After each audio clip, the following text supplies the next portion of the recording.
Bueno, ¿qué tal? Muy buenas noches. Bienvenidos a su programa Sin pelos en la lengua, que sale en simultáneo por la plataforma del Movimiento Marateguista, Creación Heroica y de la Izquierda Diario Perú. El pasado 25 de noviembre se conmemoró el Día Internacional contra la Violencia Machista. Fue una movilización a escala internacional. Para discutir el tema nos encontramos hoy con Sujei Ochoa, quien es de la Izquierda Diario Venezuela e integrante de Panel Rosas. Bienvenida, Sujei. Bienvenida, Carla. ¿Cómo están? Buenas noches. Buenas noches, ¿Qué tal, ¿cómo vamos Sujei? por allá? Muchas gracias. ¿Qué tal? ¿Cómo está por allá? Bien, bien, todo chévere por aquí. Qué bueno, qué bueno. Bueno, Carla, ¿qué tal? ¿Aló? Carla, ¿cómo estamos? Bien, bien, todo bien. ¿Cómo estás? ¿Cómo está, compañero? Un gusto. Sí, sí, después de tiempo que nos encontramos, he estado un tanto atareado, pero hoy estamos de vuelta. Te comentamos, Sujei, vamos a hablar un poco de lo que fue la movilización del 25N. Sin embargo, acá en Perú también el día de hoy han habido acontecimientos, ¿no? Importantes que vamos a discutir durante la semana, pero es importante mencionar brevemente, ¿no? Que eh, la fiscal de la Nación, que ha sido una de las apañadoras de los asesinatos durante las protestas sociales, se ha visto descubierta, ¿no? Y eso vamos a tratar en estos días y creo que da mucho el tema, ¿no? Para ver la crisis de régimen en la cual nos encontramos. Pero bueno, estamos ya en temas, Sujei. A ver, vamos a tratar hoy el tema del 25N, feminismo y el marxismo. Coméntanos, Sujei, para quienes desconozcamos o quienes desconozcan y quienes nos siguen, ¿qué es el movimiento Panes Rosas? ¿Cuál es el objetivo? Coméntanos, por favor. Bien, bueno, un placer a todos los que están acá sintonizando, porque bueno, es un gran esfuerzo que se hace de diferentes organizaciones de mujeres para, bueno, poder hacer estas discusiones que son siempre importantes. Nosotros de Pan y Rosa nos organizamos y nos reivindicamos como feministas, pero al mismo tiempo también socialistas, porque tenemos una perspectiva de clase, ¿no? Frente a los problemas de la mujer. Si bien entendemos que hay una gran parte de la población, que en este caso las mujeres, el sexo femenino, que sufren unos embates alrededor del problema del machismo, sabemos que entre patriarcado y capitalismo hay una gran relación. Como diría alguna de nuestras compañeras, hay un matrimonio entre ambos que le permite entonces reproducir el capital como lo vemos actualmente. Es decir, las mujeres, si bien pueden acceder a trabajo y estar actualmente en, en el lugar público, que antes no se podía y que ahora, bueno, podemos acceder a las universidades, podemos acceder a trabajo, tenemos un montón de derechos ganados, por así decirlo. El capitalismo también utiliza, digamos, toda esta cultura del patriarcado para poder tenernos también dentro de la opresión y la explotación, ¿no? A estos amplios sectores de mujeres. Entonces, digamos, el capitalismo siempre nos vende la idea de que las mujeres tenemos que ser independientes, de que las mujeres podemos ser iguales a los hombres, todo esto, pero lo que es igualdad frente a la ley no necesariamente es igualdad frente a la vida. Entonces, nosotros esta perspectiva, digamos, de feministas y socialistas la tenemos muy clara porque sabemos que la única manera de poder acabar con el machismo y el patriarcado es, en consecuencia, acabar con el capitalismo también. Un poco esta perspectiva nos llama a organizarnos en calles y a pelear por nuestros derechos. Correcto, correcto. Carla, ¿cómo se vivió la movilización el pasado 25 de noviembre, el sábado? Carla, coméntanos. Sujei, Carlita, ¿cómo se movió? Bueno, a nivel de Lima ha habido una... Perdón, sabemos que es una movilización de carácter internacional, ¿correcto? De distintos países Claro. del mundo se han movilizado y han tenido como eje también la solidaridad con Palestina, que está sufriendo Uh-huh. un genocidio, un asesinato feroz, feroz. Ha tenido ese ingrediente. Pero, Claro. ¿qué tal, Carlita? Perdón, te interrumpí, discúlpame. ¿Cómo se vivió la movilización acá en Lima? En nivel de todo Perú, en realidad, ¿no? Fue una movilización en diferentes regiones, sobre todo en provincias donde el factor de violencia contra la mujer es alto, ¿no? En Apurímac, en Cusco, en provincias es más alta la tasa de violencia y de feminicidio dentro de nuestro país, ya que son zonas pobres también. Acá en Lima se vivió un llamamiento de varios colectivos, de varias organizaciones de mujeres, quienes salimos, pues, como todos los años, a movilizarnos contra la violencia hacia la mujer, contra la protección sexual a los niños, contra el feminicidio, ¿no? Ha sido un llamamiento, digamos, este año ha sido un poco de el año pasado, este año hubieron muy pocas organizaciones que participaron, ¿no? Ha sido un poco, eso fue la sorpresa de este Ya. año. ¿Cuánta gente se habrá movilizado en Lima, Carreta? Yo, comentando con algunas compañeras, entre 700 a 1000 personas, no Sí, hemos visto ¿no? más, ¿no? No ha sido mucho. Cosa que en provincia sí ha sido un poco más distinta, ¿no? Sí ha habido una movilización un poco más amplia, por lo que he estado leyendo algunas publicaciones de los medios virtuales. O sea, ¿ha pasado los 700 en provincia?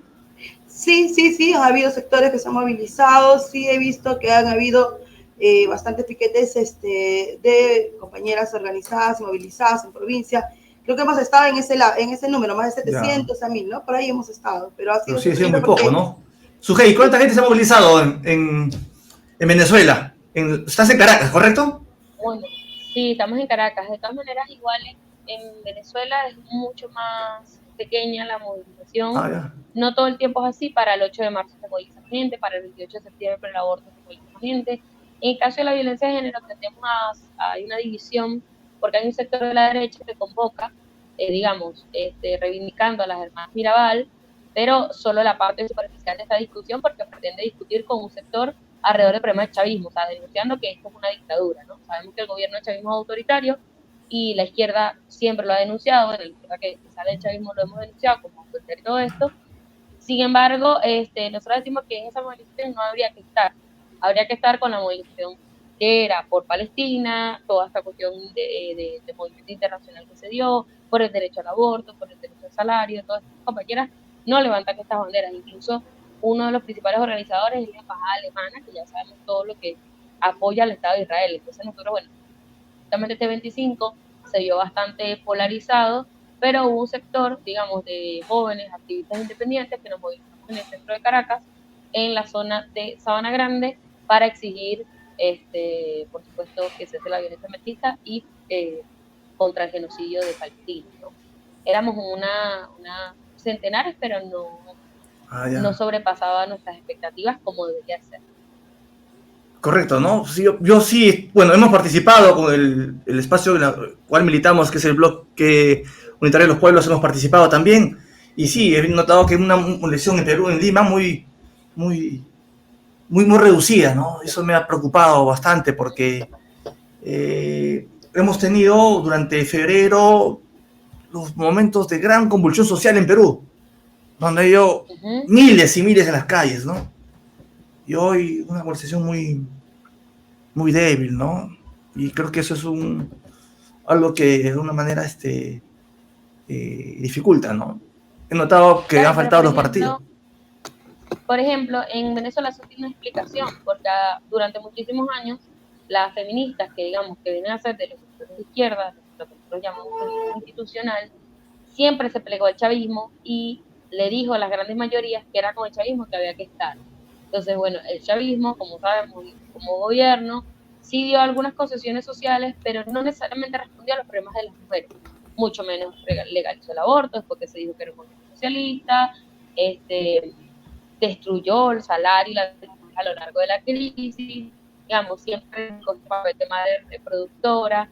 Entonces, digamos, como esta idea siempre se inculcó como el feminismo, pero realmente las feministas no le hicieron pelea. Entonces, nosotros, digamos, desde la izquierda, desde Pan y Rosa, levantábamos esta bandera y decíamos que había que estar izquierda, echábamos que había que hacer oposición por izquierda para poder movilizarnos y construir un verdadero movimiento de mujeres como lo hay actualmente en Argentina, podría ser en Colombia, que es al lado, y en México, ¿no? Que a pesar de que sabemos que hay sectores que, digamos, pueden ser más reformistas o no, el movimiento se mantiene, el movimiento tiene su fuerza propia, es independiente, nada lo detiene, por así decirlo, ¿no?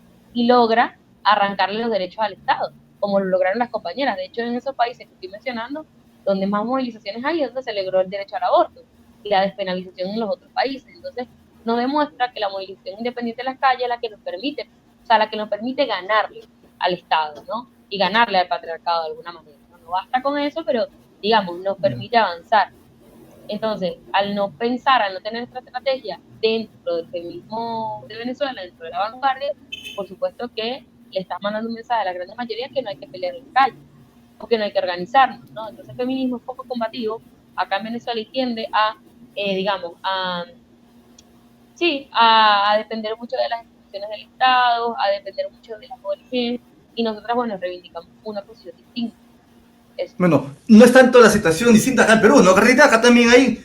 Coméntanos cómo es el feminismo liberal, por favor. Aquí en Perú, en realidad, el factor del feminismo es reciente, Ricardo. Los colectivos, los movimientos recién han ido avanzando a partir del 2010, 11 más o menos, organizándose como tal, ¿no? Como colectivos de feministas. Muchas veces también este tema de las instituciones o ONGs han sabido también contener la lucha y las reivindicaciones del sector, ¿no? De las mujeres. Ha sido bien parametrada, ¿no? Ha sido bien parametrado y no ha permitido una lucha o una confrontación abierta hacia el Estado.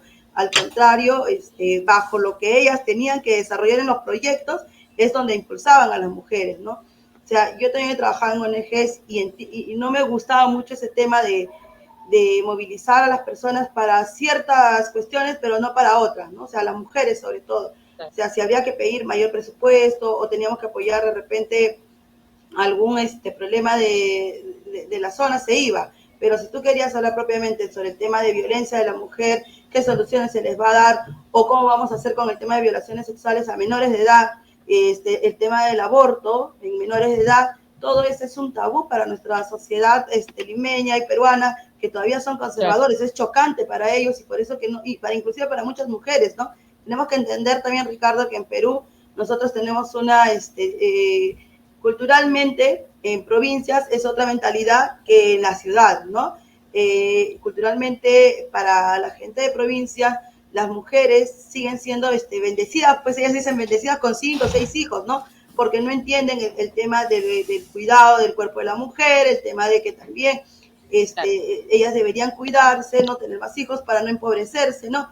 Pero aquí viene el tema del machismo, donde los hombres también, por una cuestión cultural, ven mal que una mujer se cuide. La mujer de campo no se cuida, no usa anticonceptivos porque el hombre le pega, porque está mal visto. Si una mujer se cuida en el campo es porque supuestamente le engaña al esposo, ¿no? Y el esposo, mientras más hijos haga, va a sentirse confiado en la esposa, ¿no? Es toda una lucha que hay que hacer del tema cultural, desde el tema educativo, hasta una lucha política también, donde se tiene que romper con las ONGs y con estos feministas progresistas que también plantean una lucha pues distinta, ¿no? Una lucha muy pasiva en cierto modo. Eso es lo que pasa con los movimientos que existen aquí en Perú, ¿no? No sé si allá en Venezuela también ocurre lo mismo. El tema de factores de las ONGs sí tienen mucho que ver, ¿no? Se expresa, o sea, el machismo se expresa de muchas cosas, porque ahí planteas como un tema muy cultural, se expresa, por supuesto, Sugesita, por favor, tu audio, por favor. Tu micrófono, por favor. Tu micrófono. ¿Cómo? Yo sí la escucho bien. Ah, ya, correcto, muy bien, muy bien. Ya. No, lo que le estaba comentando a Carla y a los que están escuchando acá, es que sí, se expresa a nivel cultural obviamente el machismo, sobre todo en las zonas más rurales. Las ONG son una mediación muy fuerte porque, digamos, esto que estamos comentando, es un feminismo muy institucional, que nosotros ya sabemos qué tipo de política tiene este feminismo. No lo sabemos desde después de la oleada de los 70, digamos que de los 70 el movimiento feminista era uno de los más radicales, junto con el movimiento negro a nivel mundial, sobre todo en Estados Unidos, ¿no? Digamos, en Latinoamérica no impactó tanto, pero tenía esta expresión de unirse a los sectores explotados y oprimidos para revertir el sistema. El feminismo institucional, digamos, el feminismo de las ONG durante años, vinieron aplacando ese sentido. Entonces el feminismo está más relacionado con la esencia de la mujer, y un feminismo separatista, y no un feminismo clasista, ¿no? Un feminismo que se une con la clase trabajadora y con los hombres de la clase trabajadora para poder cambiar este sistema. Eso pasa mucho, o sea, digamos que es como la idea general y recorre todos los tipos de feminismo en Venezuela. O sea, de la izquierda hasta la derecha existe este feminismo, digamos, que es muy, de alguna manera es muy conservador porque pretende cambiar la realidad de las mujeres sin cambiar la realidad misma. Entonces, digamos, existe esta contradicción a nivel político muy fuerte y luego a nivel cultural, si bien se expresa distinto a Perú, pero, o sea, digo, dijiste ese ejemplo, yo digo, claro, eso aquí también pasa, digamos, no es como muy generalizado, pero claro que a una mujer le puede ocurrir esto que estás comentando tú. Sí hay como un gran mensaje de arriba hacia abajo, digamos, del Estado, que he estado muy eficaz en este sentido, porque me parece importante recalcar que el chavismo con el gobierno de Maduro se reivindica socialista y feminista, y de socialista y feminista no tiene nada, porque justamente, por ejemplo, una maestra en Venezuela, una mujer que es profesora o que es enfermera gana $5. Y la canasta básica en Venezuela son $400. Entonces, la brecha entre lo que gana una enfermera y lo que puede pagar para vivir es muy amplia, ¿no? Entonces, digamos, es como un primer ataque hacia los sectores de mujeres. Me parece importante recalcar esto, y esto lo ha avanzado el gobierno de Maduro junto con los empresarios, ¿no? El salario puede variar, obviamente, más que eso, pero, digamos, las personas que ganan un poco más no tienen ningún tipo de seguro social, no tienen ningún tipo de beneficio, digamos, histórico, las contrataciones colectivas no existen. Entonces es un gran avance, digamos, un paquetazo, incluso el gobierno de Maduro junto con los empresarios. Eso nos parece importante resaltarlo allí. Y otro ataque importante, que un poco lo decías tú con el tema del cuidado del cuerpo, es que cómo accede a una mujer a anticonceptivos en Venezuela si gana miserablemente, ¿no? Y que lo que gana está destinado a la canasta básica y el cuidado. Entonces, el embarazo temprano es muy común. De hecho, Venezuela es uno de los países que tiene la tasa de embarazos precoces o temprano, como se le diría, más altos. Uno, porque no tenemos educación sexual en los liceos y en las universidades. Dos, porque no hay acceso a los anticonceptivos de ningún tipo. Y tres, porque hay esta idea cultural de que si la mujer queda embarazada es porque abrió las piernas. Se te tiene que hacer cargo de ella. El aborto no es una opción. O sea, digamos, hay todo, digamos, es un entramado muy grande de problemas culturales junto con la política del gobierno que evidentemente nos Ahora, obliga a las mujeres a parir Sujei, sí o sí. te quiero interrumpir aquí un momento, Dime. porque yo, bueno, dentro del campo de la izquierda con el cual también interactúo, he notado a unos compañeros que tienen también, o sea, y organizaciones que tienen una posición muy conservadora, ¿no? Con respecto a la propia mujer, con respecto a las minorías sexuales, ¿no? Entonces, acá, por ejemplo, Ujú. bueno, hay un tal Antauro Humala, ¿no? Que tiene una posición, pues, muy reaccionaria con respecto a ello, ¿no? Entonces, y refleja a un sector de la población, porque su opinión no es una opinión individual, sino que se siente avalada porque Claro. hay una sociedad muy conservadora que respalda ello, ¿no? O sea, como decía Carla, venimos pues de una sociedad súper conservada, ¿no? O sea, no por nada, el centro del conservadurismo en la colonia era Lima, perdón. O sea, es algo muy, y eso se ha expandido a nivel de toda la colonia, ¿no? Es algo que innato, ¿no? Entonces, ¿cómo has notado, cómo notan ustedes, compañeras, tal vez esa barrera que hay dentro del campo de la izquierda misma, ¿no? Yo he visto y he palpado mucho el machismo de los compañeros de izquierda. Cuando una mujer inicia, a veces es muy difícil, ¿no? Abrirse espacios en el campo político, sobre todo, ¿no? Y tomadas en serio más todavía, creo, ¿no? Creo que hay cosas que todavía no se han superado dentro de las organizaciones mismas, ¿no? Políticas, y han sido en algunos aspectos reforzadas también por otros sectores. No escucho. No escucho. ¿Me escuchas? Ahora sí. Hola, hola. Repite, levanta más fuerte, por favor. Habla más fuerte para que te escuche la compañera. No, creo que se le ha caído la línea, no sé. A ver, Zuley. No, Ya, ahorita se conectará. bueno, Sigue comentando. me quedaba en que los sectores de izquierda todavía hay una cuestión todavía que pesa el tema generacional, ¿no? Hay compañeros mayores que todavía no comulgan mucho con la idea de la igualdad de género o de la participación política más directa de la mujer dentro de los partidos, ¿no? Hay, a ver, cuando Verónica Mendoza se lanzó para ser candidata a la presidencia, muchos sectores de izquierda la criticaron, también muchos de derecha, ¿no? Entonces hubo un cargamontón, inclusive me acuerdo que se tuvo que sacar una especie de ley de reglamento dentro de todo ese espectro político para el no acoso político a las candidatas, ¿no? Entonces, eso también se nota el machismo dentro de las mismas organizaciones, ¿no? La izquierda misma le dio duro a Verónica, me acuerdo mucho, gente de Frente Amplio, muchos decían, no, pero ¿qué vas a ver?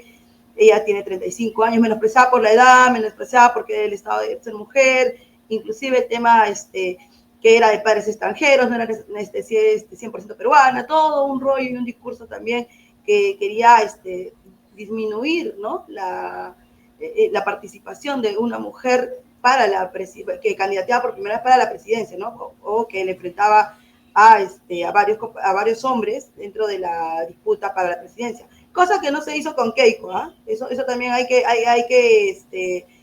ver las críticas que se hacían de un sector a otro sector hacia Keiko y otro sector hacia Verónica, ¿no? Eso. Y quería también a la vez mencionar algo que la compañera Zuley había mencionado acerca de los atentados contra los derechos de la mujer y contra los derechos de las niñas, ¿no? De las adolescentes aquí en Perú. Aquí también nosotros hemos tenido estos atentados en estos últimos gobiernos, por ejemplo, el tema de la educación sexual se quitó, ¿no? De la currícula educativa, de secundaria y de primaria, sabiendo que en el país tenemos altas tasas de violación a menores de edad, ¿no? Tenemos niñas que han sido obligadas a ser Ya, correcto. Todo eso es parte de que hay una sociedad muy conservadora. ¿Estamos de acuerdo? Claro, es parte de ello. Una sociedad conservadora, correcto. Hay una sociedad conservadora que se representa, que también tiene, bueno, los electores que votan también a candidatos de la izquierda son muy conservadores, ¿no? Claro. O sea, ese es un hecho real y que hay que tratar de hacer... Castillo, que supuestamente era una de las personas... también es conservador, ¿no? Obviamente, viene de una... es evangélico, creo, ¿no? Inclusive quisieron imponer dentro del Ministerio de la Mujer una ministra evangélica que tenía muy bien parametrado su dogmatismo religioso, ¿no? Y fue de ellos quienes salió pues el tema de quitar inclusive las pastillas de emergencia en casos de aborto. Ya no puedes acceder, ya las mujeres que son abusadas sexualmente menores de edad no pueden acceder a estas pastillas porque están prohibidas, ya no se les da, el Estado no tiene por qué gastar en eso supuestamente, ¿no? Entonces también tenemos muchos atentados contra todavía las mujeres, ¿no? Desde el Estado mismo, que supuestamente debería velar por la seguridad de todos los ciudadanos, por la seguridad de las mujeres, por el bienestar y el desarrollo, ¿no? De todas las personas del país, supuestamente, ¿no? Volvió a su ley. No, fue los servicios. Bien, sí. Bien. Sí, eso estábamos comentando, ¿no? Ahora, la sociedad muy conservadora, de que solamente va a haber algunos cambios, no solamente para las mujeres, sino para la sociedad en conjunto, si hay una movilización, ¿no? Por ejemplo, acá tenemos en Perú un régimen muy autoritario, muy bonapartista, algunos le llaman dictatorial, ya, pero es un régimen muy totalitario, digamos, ¿no? Pero solamente va a ser barrido a punta de la movilización. Y igual, todo régimen solamente así va a ser enterrado. Entonces, bajo esa perspectiva, ¿cómo debemos mirar la defensa o la reivindicación de la mujer? ¿Cómo debemos mirar qué tipo de feminismo deberíamos levantarnos? Porque también ha sido muy, como que dice, muy caricaturizado. O sea, gracias al papel de diversas ONGs, al papel del reformismo, que es conciliador, el reformismo como tal es caricaturizado. Y a veces se hace ver a la víctima como la culpable. Entonces, ¿cuál debe ser nuestra política al respecto? ¿Qué tipo de feminismo debemos de construir? Sujei y Carla.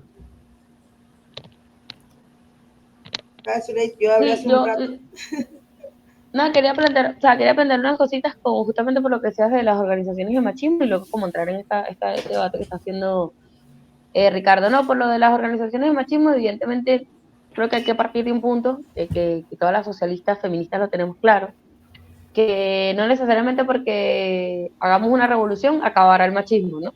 De hecho, justamente la Unión Soviética, después de la Revolución Rusa, justamente las feministas daban esa lucha. Yo creo que es importante en ese sentido plantear que las mujeres tenemos derecho a organizarnos dentro de nuestros propios partidos con organizaciones donde la vanguardia esté dirigida por mujeres para poder tener una experiencia, porque la mujer tiene muchos años fuera de la vida política.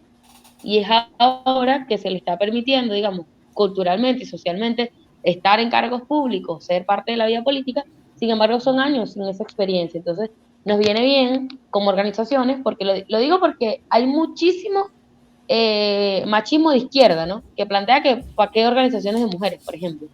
O donde las mujeres no pueden, digamos, plantear que sufrieron una situación de acoso con un compañero porque no tienen espacios, no tienen comisiones independientes, no tienen a dónde ir, ¿no? Entonces, creo que es importante esta tradición de, y hace poco, de hecho, en el libro que sacaron las compañeras de México, incluso Marx y Engels reivindicaban que dentro del Partido Comunista debía existir una sesión de mujeres, ¿no? Digamos, esto lo planteo, no porque lo digan los compañeros varones, sino digo, porque bueno, fue un poco para reivindicar la historia del marxismo, ¿no? Y que Además, bueno, ok, los marxistas durante los siempre primeros lucharon años por de ese la Revolución espacio. Rusa, Ujú. con Lenin, no, o sea, la mujer y las minorías sexuales tuvieron derechos, o sea tuvieron derechos, Claro, el lograron papel del arrancar poder, derechos que no correcto, existían. correcto, Logramos correcto. arrancar derechos que no existían, como el voto, como el aborto, como la posibilidad de ser de la comunidad LGBT, bueno, en ese caso no se llamaba así, de la comunidad homosexual y no ser criminalizado por eso. O sea, hay un montón de derechos que en esa época eran impensables para las potencias Claro, capitalistas. eso es lo Entonces, que, por ejemplo, se desconoce, ¿no? Que ellos, o sea, claro, tenían derechos, eran igual se que un atrevían. varón, o sea, o sea, habían arrancado derechos. La Revolución de Octubre arrancó derechos para las minorías Claro, sexuales, para así la es. mujer. Entonces, claro, la revolución tiene esa posibilidad, tiene la potencialidad de hacernos avanzar años luz de nuestra realidad actual, pero sin embargo no quiere decir que no había machismo y que las compañeras Claro. bolcheviques no tenían que enfrentarse con estas contradicciones. Entonces, justamente creo que es importante, o sea, reivindicar un poco esto de pensar, bueno, sí, tenemos al frente una sociedad machista y obviamente todos tenemos contradicciones internas, pero una ventaja que tenemos como organizaciones de izquierda es la posibilidad de organizarnos como mujeres independientes de nuestras propias organizaciones, ¿no? Para poder pensar cómo pelear mejores y dar esta batalla juntos y con camaradería. Esto lo voy a unir con el punto que me estás planteando, que es el tema del feminismo reformista, el feminismo caricaturizado, todo esto. O sea, yo creo que uno, vamos a partir de que los medios de comunicación han sido enemigos del feminismo, sin duda. O sea, yo creo que esto es algo Correcto. importante porque yo tengo muchas conocidas y amigas que dicen, pero es que no me siento identificada con ese feminismo, ¿no? Porque claro, cuando vas a los medios de comunicación te muestran mujeres que destrozan los lugares públicos, mujeres que no se ven como mujeres comunes, mujeres incluso de la clase media, digamos, o sea, con una estética específica, ¿no? Que no las cuestionan, las compañeras tienen derecho a verse como mejor les parezca y protestar como mejor les parezca, pero digamos, ese no es todo el feminismo. Es importante señalar acá que el feminismo no es homogéneo, ni mucho menos, sino que más bien es heterogéneo porque confluyen diferentes organizaciones con diferentes posturas, incluso diferentes perspectivas y estrategias de cómo avanzar para acabar contra el machismo del patriarcado. Eso es bueno por una parte porque lo hace muy democrático, digamos, donde se junta y se construye, se hace muy democrático porque hay muchas corrientes, muchas sensibilidades y muchas posiciones, y que fue lo que hizo que la segunda ola del feminismo fuera lo que fue, por así decirlo, entre separatistas y igualitaristas, surgieron muchas tendencias y muchas posiciones interesantes que nos permiten ahora tener las discusiones que tenemos en la actualidad.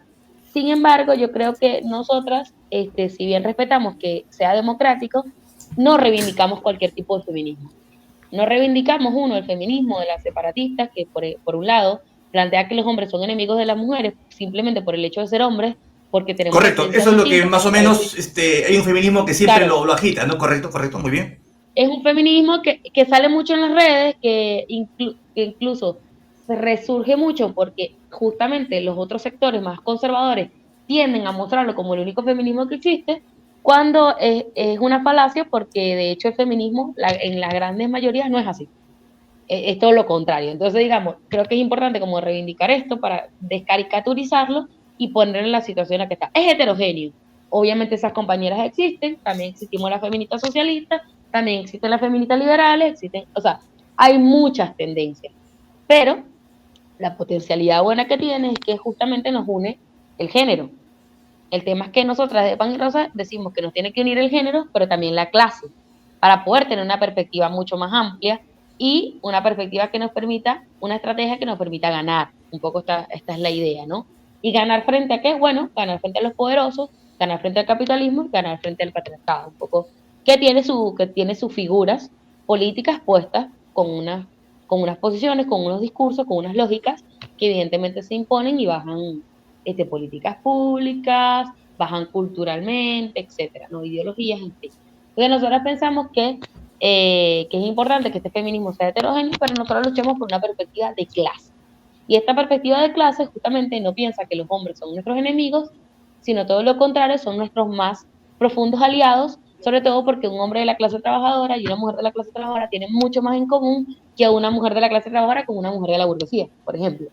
Entonces, creo que nos parece importante como señalar esta perspectiva porque nos permite pelear juntos. Y también para los compañeros varones. O sea, creo que esto es esto es una invitación a los compañeros varones a tener una perspectiva mucho más amplia sobre el feminismo y no quedarse con esta idea de que, bueno, que el feminismo todas son las feministas.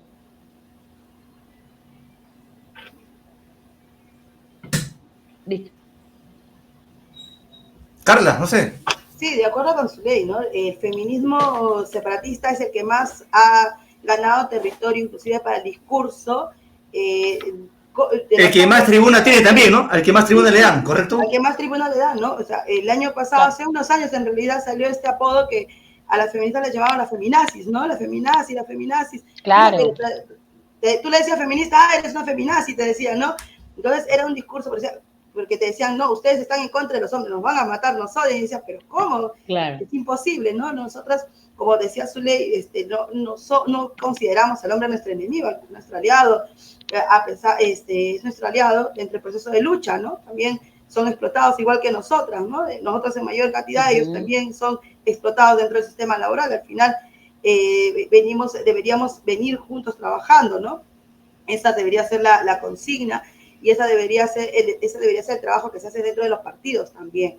El trabajar, un poco, trabajar y tener un tema también de la discusión y debate feministas, ¿no? Con los compañeros varones.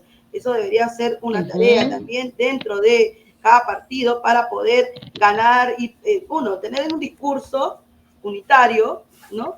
2, romper también algunos mitos que se tienen de este tema. Y 3, trabajar en conjunto y poder también a la vez elevar propuestas partidarias o reivindicaciones desde la izquierda progresista, ¿no? Desde una izquierda revolucionaria, desde una izquierda revolucionaria. Entonces, yo creo que ese es un trabajo de largo aliento, la desconstrucción de un hombre para entender el proceso de lucha de las mujeres, entender el feminismo, tiene que ser a la par, al igual que se leen los libros de Marx, todo, igual tenemos que aprender a leer también los libros que nos indica, que podrían ayudarnos a entender el proceso de lucha de las mujeres, ¿no? Y como dijo la compañera, además, la importancia de organizarnos dentro de nuestras organizaciones, tener un espacio especial para la discusión de las mujeres, para obtener las problemáticas y, ¿por qué no?, también para cuando se presentan problemas como todas las organizaciones a veces han tenido, ¿no? Donde ha habido violencia también de compañeros hacia sus compañeras, ¿no?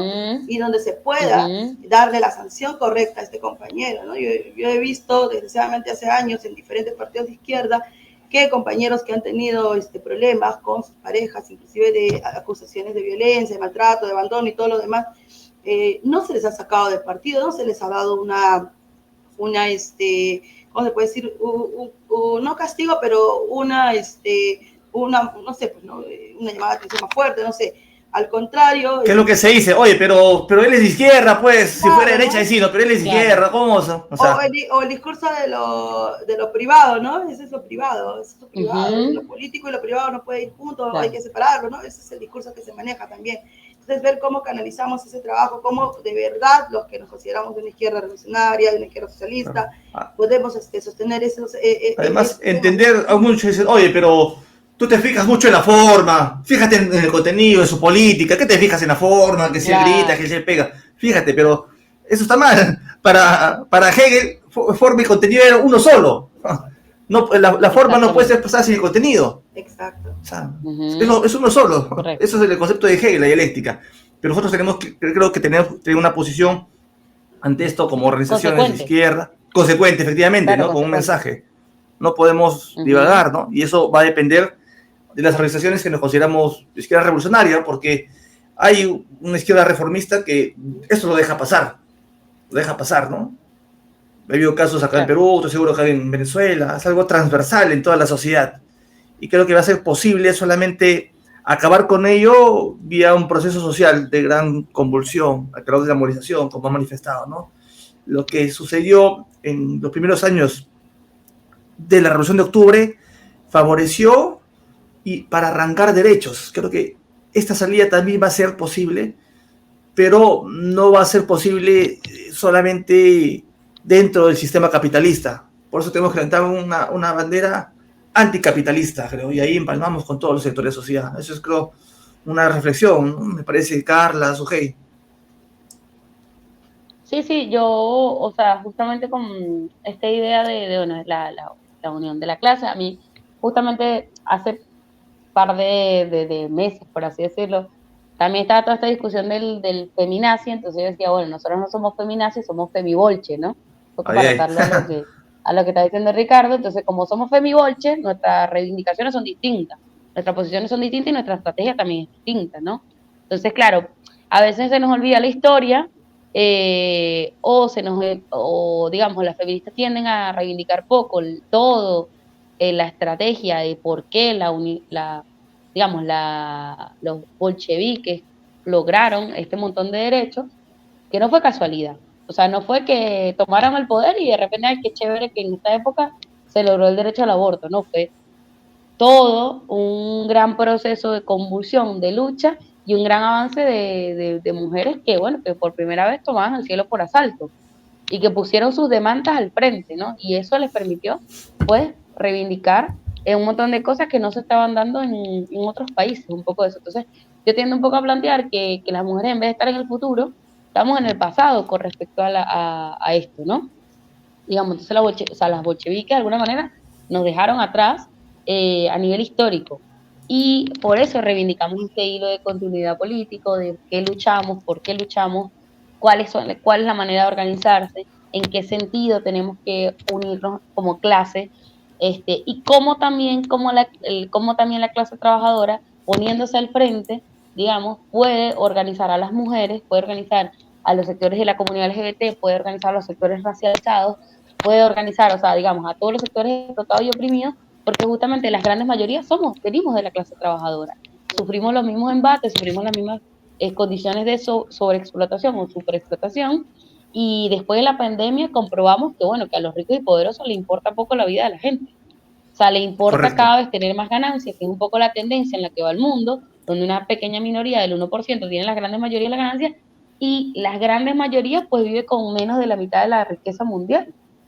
Y bueno, por ejemplo, en Venezuela, yo como joven, como mujer joven, no tengo acceso a trabajos, digamos, que no sean precarios, por así decirlo, ¿no? Que no tengo condiciones de vida, o sea, digamos, salgo como joven universitaria, en poco me voy a graduar y voy a acceder a un trabajo que no, simplemente no me da para vivir. Ok, Entonces, digamos, vamos a esa, discutir digamos, es dentro la de realidad de poco la mayoría de la gente. dentro de poco vamos a discutir, te quiero comprometer, para Ujú, discutir los beneficios del socialismo del siglo XXI.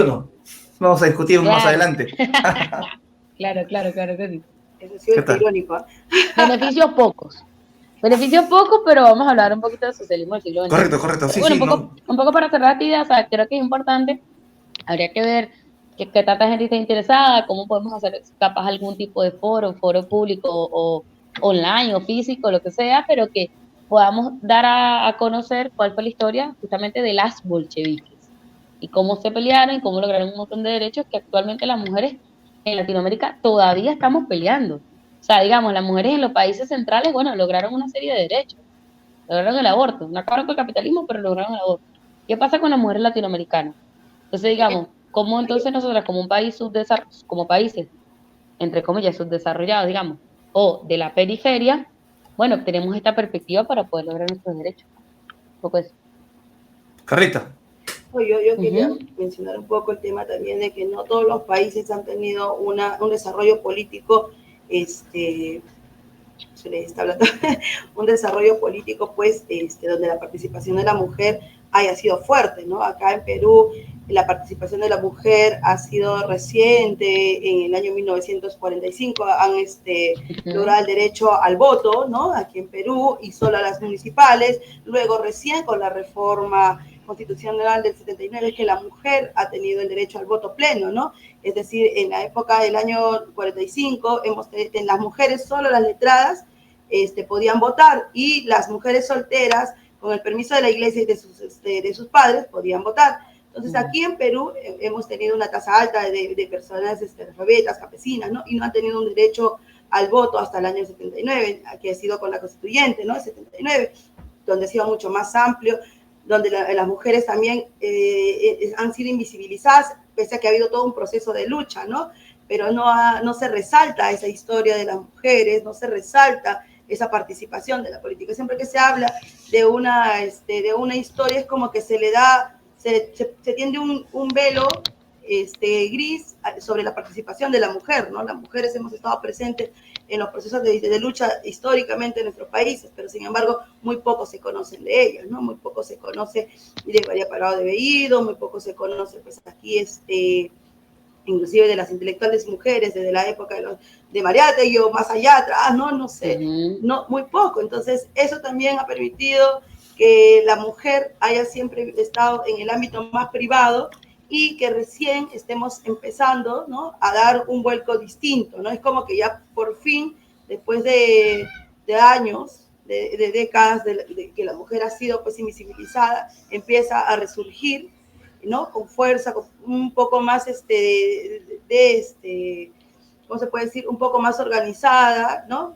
Pero aún es insuficiente para lograr un proceso más grande de coordinación y de organización y de movilización de las mujeres, ¿no? Pese a que tenemos problemáticas muy fuertes aquí en nuestro país, y me supongo que el feminicidio es uno de ellos en toda América Latina, entonces nos deberíamos organizar alrededor de ello, ¿no? Pero todavía sigue habiendo este manto machista que puede más, que cada vez dicen, no, bueno, se mueren mujeres, también debería haber entonces una ley que proteja a los hombres, que también son víctimas y son violentados. Podría ser verdad, podría ser real, pero quienes están muriendo casi a diario y son víctimas de justamente de sus parejas, ¿no? A manos de quién mueren, ¿no? ¿Cuántos hombres? Yo no digo que debería haber, ¿no? Sino que vayamos a ver cómo minimizan o quieren minimizar esta problemática social que atenta contra las mujeres, ¿no? Entonces, eso es todavía mucho que recorrer, mucho que hablar, muchos mitos que romper, inclusive dentro de las mismas mujeres del pueblo, del seno del pueblo, que aún consideran, o que aún dentro de su crianza, de su estructura de crecimiento, tienen muy plantado el tema del machismo, ¿no? Eso también es parte de las herencias que nos dejan las abuelas, las madres, ¿no? Y todos dentro de ese círculo machista que se han vivido, ¿no? Eso es todavía algo que se está luchando y se tiene que romper. Y eso va a depender mucho de cuánto nosotros también nos organicemos y podamos arrancar más reivindicaciones hacia las mujeres, ¿no? Y eso bien, claro. Sí, les agradezco bastante a ambas, a Carlita, a Sujei, porque hemos discutido un poco un tema de actualidad que usualmente no se le presta mucha atención, ¿correcto? Los temas de derechos de las mujeres, poco atención se le presta, inclusive desde las mismas organizaciones de izquierda, ¿no? Y eso debe cambiar uno. Y debe cambiar, y debemos de tener una política revolucionaria que implica que la pelea debe ser contra el capitalismo, pero también al interior de la propia organización. Tenemos que tener una política amplia, unitaria, y considerar pues de que las compañeras damas deberían tener los mismos derechos, ¿no? Sin embargo, a veces no es tanto así, ¿no? Te agradezco, Sujei, bastante por el día de hoy que nos has acompañado. Otro momento nos gustaría tocar otros elementos más de lo que se está viviendo allá en Venezuela, ¿no? En Venezuela, claro que sí, claro que sí. Estamos para eso.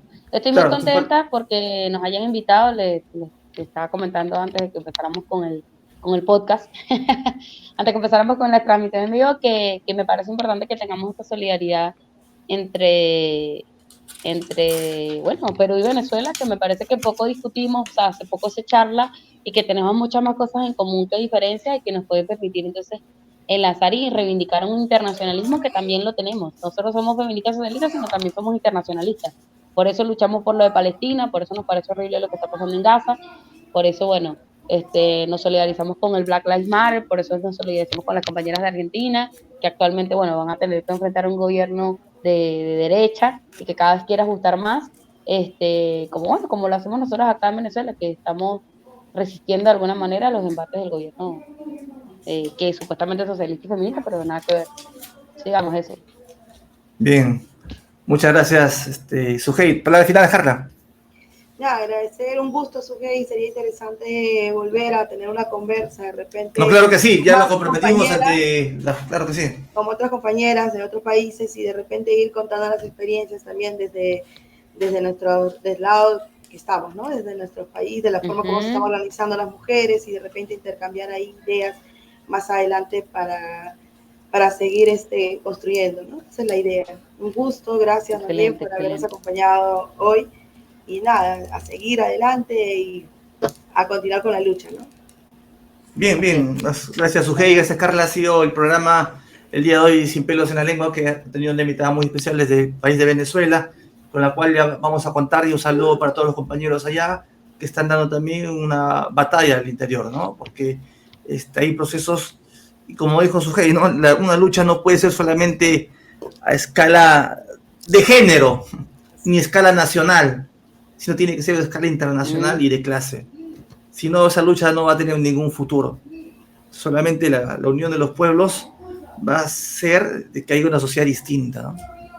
Y esa sociedad distinta implica pues también que deje de cesar el bombardeo en Gaza, ¿no? Mi solidaridad con todas las víctimas ahí. Y bueno, muchas gracias a todos y a todas y a todos que nos han acompañado el día de hoy. Muchas gracias. Hasta la próxima. Gracias, Sujei. Gracias. Hasta luego. Muchas gracias, muchas gracias. Chao.